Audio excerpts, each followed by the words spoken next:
Hello viewers, today's video is very interesting because in this video I will tell you what really happens when you get shot.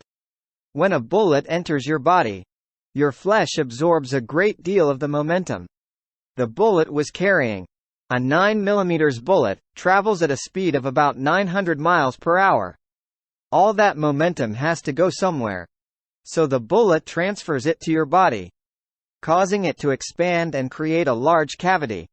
That tremor can cause serious damage to your organs and tissues, even if the bullet doesn't actually hit them.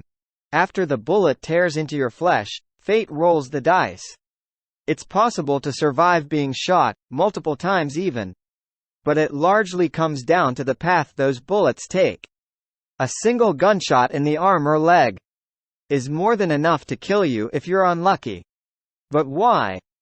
Blood loss is the #1 preventable cause of death.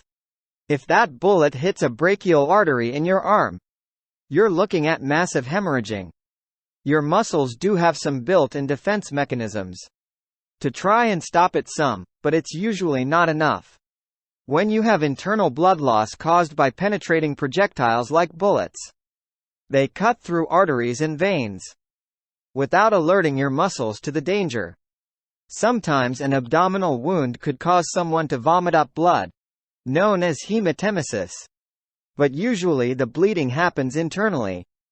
The other danger, of course, is organ damage that leads to organ failure. If a bullet strikes a vital organ, it will tear through it the same way it did with your outer flesh.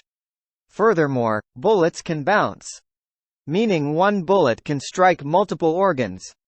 If the bullet happens to miss all of your vital areas, it's even possible to survive.